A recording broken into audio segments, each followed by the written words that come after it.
Quando criança, Ellie sempre foi curiosa sobre astronomia e sinais de rádio.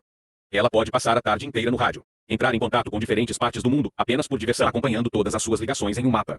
O pai dela sempre a apoia, e muitas vezes olham para o espaço junto com um telescópio. Ellie sonha em contatar um alienígena algum dia. Mas às vezes ela também se pergunta se ela também pudesse usar um rádio para se comunicar com sua mãe morta. Anos depois, Ellie é médica, trabalhando para a busca para o programa de inteligência extraterrestre, ou SETI, no Observatório de Arecibo, em Porto Rico. Assim como durante sua infância, ela passa horas sentada em frente ao rádio, em busca de uma missão enviada por alienígenas para provar que eles são reais. Seu colega de trabalho cego não consegue respeitar o que faz, porque ninguém mais senta para apenas ouvir. Ela inicia um novo mapa, marcando todos os pontos da galáxia. Ela já foi verificada. Um dia, enquanto almoçava em um restaurante, Ellie é abordada por Pommel, quem pergunta sobre o trabalho atual do observatório. Ele está escrevendo um livro sobre como a tecnologia afeta os países do terceiro mundo, e tem uma pequena bússola de plástico que ele tenta presentear Ellie, mas ela devolve. Pommel fica sedutor, e eles concordam em se encontrar na terça-feira. Em breve, o conselheiro científico do presidente David chega para verificar a pesquisa, mas está claro que ele não quer estar lá. Na terça-noite eles dão uma festa, e David continua explicando como os projetos científicos precisam ter lucro, pois está usando os impostos das pessoas. Ou tenta explicar a importância da pesquisa científica. E Pommel vem em sua defesa, apenas para David chamá-lo de pai. Conforme o humor de Ellie cai, ela pergunta a Pommel se ele é padre. E ele nega, explicando que tem um mestre em divinidade. E agora ele faz trabalho humanitário secular, com o apoio das igrejas do terceiro mundo. Ellie está cética, mas ela ainda sai com ele. E eles observam as estrelas por um tempo para que ela possa compartilhar algumas das coisas que ela sabe. Ela também conta a ele a história de como o pai dela o inspirou a se tornar um astrônomo. A dupla se beija e acaba passando a noite juntos. Depois que eles terminarem, eles têm uma conversa filosófica sobre Deus e a ciência. Pommel realmente acredita em Deus, mas Ellie pensa, deve haver uma explicação para tudo. Então Pommel pergunta a Ellie sobre sua infância, descobrindo que sua mãe morreu durante o parto, e seu pai quando ela tinha 9 anos.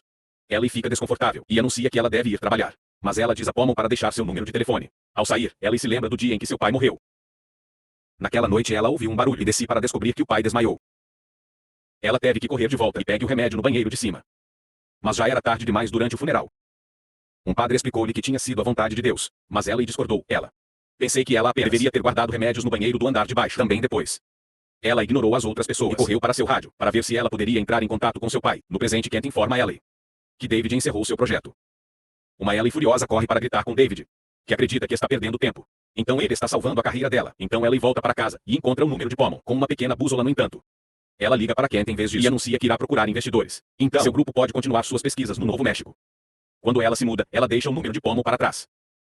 13 meses depois de muitas reuniões fracassadas em outras empresas, Ellie chega a uma indústria para defender seu caso. Mas o conselho chama a ideia dela de ficção científica. Ela instala e reclama apontando. Todas as descobertas científicas foram ficção científica em algum momento da história naquele momento. O conselho recebe uma ligação do próprio C e o Hatten, que concordam em financiar sua pesquisa. 4 anos depois, Elise ainda está no Novo México, trabalhando com enormes antenas parabólicas. Uma tarde, Kent chega com más notícias. Eles estão recebendo pressão da comunidade científica a apresentar resultados. Hatten está disposto a financiar o projeto por anos. No entanto, os telescópios são propriedade do governo e eles querem alugá-los para pessoas mais lucrativas. Foi decidido que o projeto será encerrado. Em 3 meses Ali quer lutar. No entanto, Kent acha que é hora de admitir a derrota. Entretanto, Pommel publicou seu livro e se tornou um conselheiro espiritual na Casa Branca. Ele aparece na transmissão vertical e explica que é uma antitecnologia. Mas ele acredita que as pessoas perderam o caminho porque eles são obcecados por computadores em vez de encontrar sentido na vida. Os dias passam e Ellie nunca para de ouvir. Uma noite ela fica chocada ao ouvir um barulho pulsante. Ficando muito animada, ela imediatamente liga para sua equipe, para dar-lhes as coordenadas, enquanto ela corre de volta para o observatório. A equipe também fica animada, e começa a conectar tantas máquinas quanto possível, enquanto eles giram satélites para obter um sinal melhor. Eles trabalham juntos para fazer todo o rastreamento e registro, felizmente confirmando que vem do espaço sideral. Parece vir da estrela Vega. 26 anos-luz de distância. Isso significa que ele viaja há mais de 20 anos. De repente, a transmissão para Ellie está prestes a perder as esperanças, mas felizmente ele reinicia logo. Ellie percebe que os pulsos representam números primos, o que significa que não é aleatório, e alguém enviou especificamente. Depois que a equipe discute como proceder, eles concordam em ligar para todo mundo. Na manhã seguinte, a área se enche de repórteres e conselheiros de segurança nacional. A equipe explica, outras estações confirmaram sua descoberta. Mas o líder do Conselho de Segurança Nacional, Kitts, ainda não está feliz com o que a equipe contou ao mundo, em vez de manter as informações classificadas. Pelo menos desta vez David a defende, explicando que sem a ajuda de outras estações, eles teriam perdido o sinal. Com a ajuda de Kent, eles descobrem um segundo sinal vindo com o primeiro. E eles se conectaram a uma transmissão vertical. A equipe começa a mexer nas configurações. E finalmente, consegue decodificar os sinais em uma mensagem de vídeo. É uma gravação do discurso de abertura de Hitler, nas Olimpíadas. Esta é a primeira transmissão televisiva, que foi para o espaço, e os alienígenas enviaram de volta como um olá. A Casa Branca entra em pânico e o presidente faz um anúncio do contato alienígena, enquanto tentava não mencionar Hitler, garantindo aos repórteres que a mensagem é benigna. Ellie se prepara para falar em público. No entanto, David é chamado como líder da investigação. Em vez disso, enquanto isso, Kent continua analisando o sinal. E percebe que tem estrutura. Eles juntaram todos os quadros extras, que não pertencem ao vídeo das Olimpíadas, e descubra, isso se traduz em grandes quantidades de dados. Logo Ellie faz uma apresentação sobre esses dados, e David anuncia, o governo assumirá a descriptografia. Fazendo Ellie protestar, porque este sempre foi seu trabalho particular. Funcionária da Casa Branca Rachel permite que Ellie mantenha o controle da investigação. Mas todo progresso deve sempre ser discutido em particular, com o governo primeiro, antes de fazer qualquer anúncio público. Em breve mídia, em todo o mundo está falando sobre esta descoberta. Manifestantes neonazistas tomam as ruas, enquanto a frequência religiosa está na corrida. As organizações de saúde também estão preocupadas com o fato de que a exclusão pode se tornar um grande problema, porque alguns cultos já começaram a morrer. Enquanto todos na transmissão vertical começam a discutir ciência versus religião, milhares de pessoas acampam fora das instalações. No Novo México, alguns estão apenas rezando. Outros estão apenas observando, mas muitos também estão protestando. Ellie fica chocada ao ver uma organização obscura está oferecendo seguro de sequestro de OVNIs.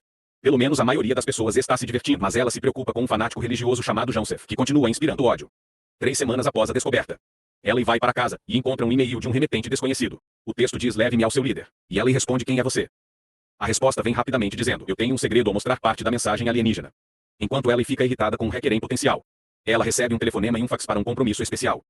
Momentos depois, um helicóptero deixa Ellie no aeroporto, e ela entra em um avião particular para conhecer Harren, o homem que financiou sua pesquisa e enviou aqueles e-mails. Ele mora naquele avião e considera Ellie um de seus investimentos mais valiosos. É por isso que ele a pesquisou. Harren reproduz um vídeo que resume a vida de Ellie e conquistas, antes de revelar que ele também era engenheiro. É por isso que ele odeia como o governo e a religião atrapalham a ciência. Então Harren anuncia que decifrou os dados e reproduz na tela, mostrando que deve ser organizado em 3 dimensões, para entender isso no dia seguinte. Ellie apresenta esta descoberta ao governo, explicando: os dados contêm projetos para algum tipo de máquina. Já que eles não sabem para que serve a máquina, segue-se uma discussão para decidir se construí-lo ou não, já que pode ser perigoso.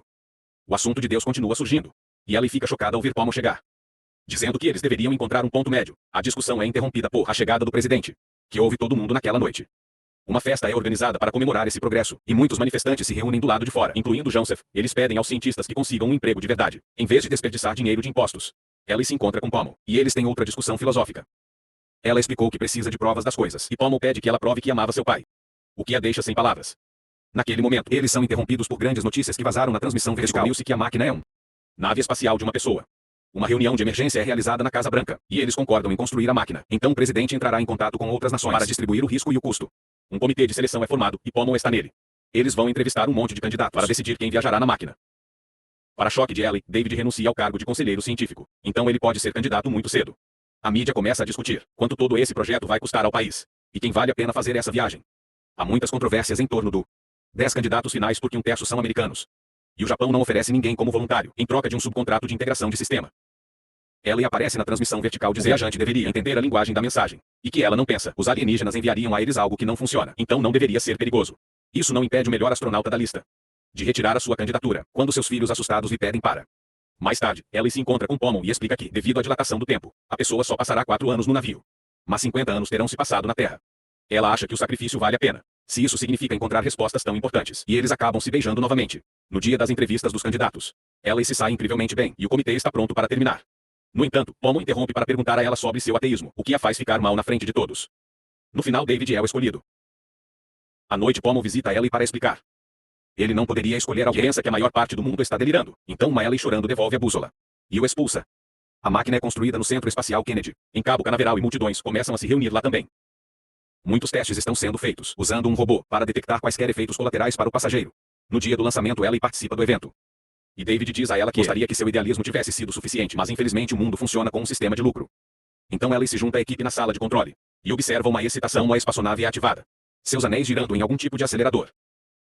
Enquanto os testes finais são executados, Ellie olha para o monitor e percebe Jaspon, fingindo ser um trabalhador perto do navio.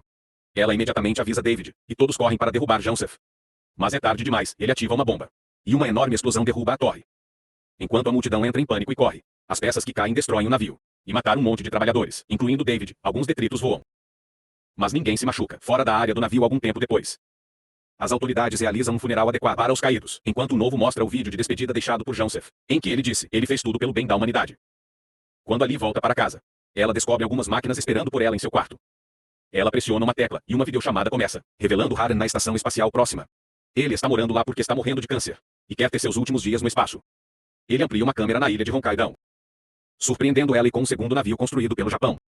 A empresa que conseguiu o contrato é uma subsidiária da Harren S, e fiz tudo isso em segredo. Ellie viaja imediatamente para o Japão, e o avião particular de Hatter encontra a equipe em um grande navio. Eles ensinam tudo o que ela precisa saber sobre a viagem e compartilham as precauções de segurança, incluindo um recipiente com veneno. Eles deram isso aos astronautas há anos, caso eles precisem se auto-excluir, porque eles poderiam ficar presos flutuando no espaço depois de uma falha de navio à noite. Pommel visita Ellie e lhe dá a bússola, confessando que na verdade não votou nela, porque ele não queria perdê-la. Em breve a mídia anunciará que há uma segunda máquina. Mas nenhum repórter será permitido no site no dia do lançamento. Ellie fica nervosa ao ver todos os anéis girando. Mas ela avança de qualquer maneira. Os técnicos fazem todas as conexões com o traje dela, e coloquei uma câmera na cabeça dela, então toda a viagem fica gravada. Pommel usa seus contatos para trazer Kent, para que ele possa dar uma mensagem de boa sorte para ela. Antes da decolagem o navio começa a vibrar. O que é normal, mas Ellie também percebe uma luz estranha. Ela tenta gravar para a equipe, mas a filmagem é toda estática. Ela teoriza que deve ser algum campo eletromagnético. E fica chocado ao ver o navio ficando transparente. A contagem regressiva começa, e a equipe está preocupada, especialmente quando o navio começa a brilhar, e todos os números nos computadores estão fora dos limites. Eles consideram abortar a missão. No entanto, Kent ouve a voz de Ellie através da estática, jurando que ela está pronta para ir. O mar começa a enlouquecer na região e treme. A nave logo antes da espaçonave finalmente decolar. Ellie fica maravilhada com as luzes que a cercam, que rapidamente se transformam no mais incrível e lindo. Vistas celestiais, isso logo se transforma em um túnel. E Ellie teoriza que é um buraco de minhoca, descrevendo toda a experiência para a câmera. Mesmo que ela não consiga se comunicar com o controle de solo, não mais. Depois de cruzar o que parece ser radiação residual. O navio para e Ellie vê Venga. Olhando em volta revela uma engenhoca estranha por perto.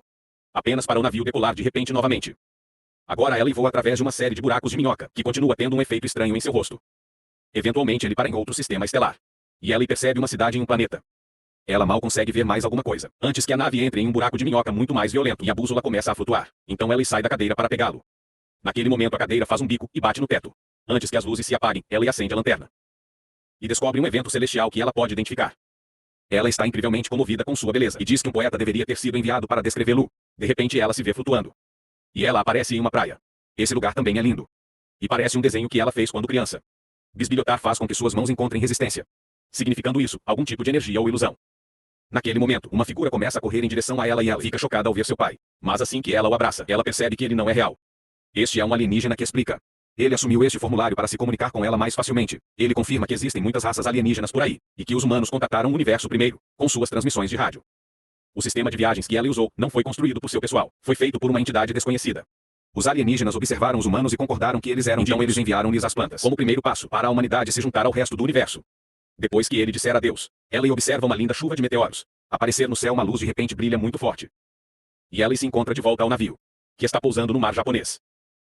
A equipe entra em pânico e contata Ellie, dizendo que houve um mau funcionamento e o navio nunca partiu. Depois que Ellie é resgatada, ela compartilha toda a sua experiência, mas a câmera só gravou estática. Ela jura que é tudo verdade, no entanto. Conju mostra a ela uma gravação do navio caindo em segundos. No dia seguinte o presidente faz um discurso, dizendo que isso é apenas um passo em falso, mas logo, as outras nações estão entrando em disputas legais. A mídia está cheia de críticas e teorias da conspiração. Especialmente quando Kent deixa seu cargo de conselheiro. Depois, um comitê do Congresso liderado por Kent interroga Ellie. Quem aponta um buraco de minhoca pode explicar o que aconteceu. A dilatação do tempo poderia ter feito um segundo na Terra, igual a 18 horas no espaço. Kit imediatamente a chama, porque buracos de minhoca são apenas uma teoria, e lança uma grande bomba. Hader morreu. E acredita-se que todo esse negócio tenha sido organizado por ele. Ellie chora enquanto implora que as pessoas acreditem em sua história, chocando-se ao pedir-lhes que tivessem fé, já que ela não tem provas. Seu discurso sob admiração, humildade e esperança inspira Pommel. Mas o comitê conclui que a história dela também é uma farsa. Em sua saída, Pommel se junta a Ellie na frente das câmeras, em uma multidão dizendo ao mundo que ele acredita nela. Enquanto isso em segredo, Rachel diz isso às crianças. A câmera de Ellie gravou 18 horas de estática. 18 meses depois, Ellie está trabalhando em uma nova base com radar extra. Desde agora Sally tem financiamento suficiente para continuar. Crianças visitam a base durante viagens escolares. E ela ensina que eles devem buscar suas próprias respostas. Se inscreva no canal Escolinha Escolau, ative as notificações, deixe seu curtir e compartilhe.